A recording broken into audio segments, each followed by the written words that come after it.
తాకట్లో ఉన్న మీ బంగారాన్ని విడిపించి ఆ రోజు ఆన్లైన్ రేటుకి కొంటాం. Sharma gold company. కేవలం 60 నిమిషాలు, అవును, ఒక్క గంటలోనే 276 లక్షల కోట్ల రూపాయలు ఆవిరైపోయాయి అంటే మీరు నమ్ముతారా? ఇదేదో సినిమా స్టోరీ కాదు, మన కళ్ళ ముందు బంగారం మార్కెట్లో జరిగిన పెను విధ్వంసం. జేబులో డబ్బులున్న వాడి దగ్గర నుంచి ఇంట్లో బంగారం దాచుకున్న సామాన్యుడి వరకు అందరి గుండెల్లో రైళ్లు పరిగెత్తించిన ఆ బ్లాక్ థర్స్డే అసలు కథేంటో ఇప్పుడు తెలుసుకుందాం. అసలు బంగారం ధరలు ఎందుకు ఇంతలా పతనమయ్యాయి? దీని వెనక పెద్ద కుట్ర ఏమైనా ఉందా? ఈ విషయాలు తెలియాలి అంటే ఈ వీడియో చివరి వరకు చూడండి. నిన్న మొన్నటి వరకు ఆకాశమే హద్దుగా పెరిగిన బంగారం ధర గురువారం రాత్రి గడియారంలో ముళ్ళు 8 గంటల 14 నిమిషాల దగ్గర ఉండగా ఒక్కసారిగా కుప్పకూలింది.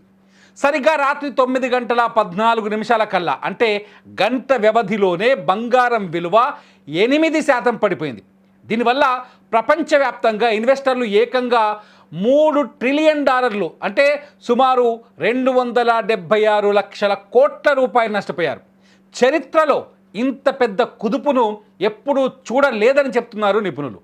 అసలేం జరిగింది? దీనికి ప్రధాన కారణం అమెరికా అలాగే ఇరాన్ మధ్య ఉన్న యుద్ధ భయాలు అని కొందరు అంటున్నారు. యుద్ధం వస్తే అందరూ సేఫ్టీ కోసం బంగారం కొంటారు కదా, మరి ధర ఎందుకు తగ్గింది? ఇక్కడే అసలు ట్విస్ట్ ఉంది. ఇది కేవలం మార్కెట్ పడిపోవడం కాదు, తెర వెనుక ఏదో పెద్ద మ్యానిపులేషన్ లేదా ఒక కుట్ర జరుగుతోందనే అనుమానాలున్నాయని కొందరు నిపుణులు చెప్తున్నారు. వెండి ధర కూడా ఒక్క నెలలోనే 50% పెరిగి అంతే వేగంగా పడటం ఈ అనుమానాలకు బలాన్ని చేకూరుస్తుందని చెప్తున్నారు. కానీ ఒక్క నిజం మనం ఇక్కడ గ్రహించాలి.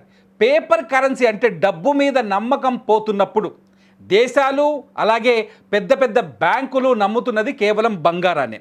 అమెరికా దగ్గర 8,000 టన్నుల బంగారం ఉంటే మన భారతదేశం దగ్గర కూడా 800 టన్నులకు పైగా బంగారం రిజర్వులో ఉందని కొన్ని రికార్డులు చెప్తున్నాయి. అంటే భవిష్యత్తులో ఆర్థిక వ్యవస్థలు ప్రమాదంలో పడితే బంగారమే మనల్ని కాపాడే కవచమని అర్థమవుతుంది. జేపీ మోర్గాన్ లాంటి సంస్థలు భవిష్యత్తులో బంగారం ధర మరింత పెరగొచ్చని అంచనా వేస్తున్నాయి. చివరిగా ఒక మాట, గంటలో 276 లక్షల కోట్లు పోయాయంటే సామాన్యులం మనమెంత జాగ్రత్తగా ఉండాలి? ఇప్పుడు బంగారం కొనాలా వద్దా అనేది పక్కన పెడితే ప్రపంచంలో జరుగుతున్న ఈ మార్పులు మీ వంటింటి బడ్జెట్ మీద కూడా ప్రభావం చూపిస్తాయి.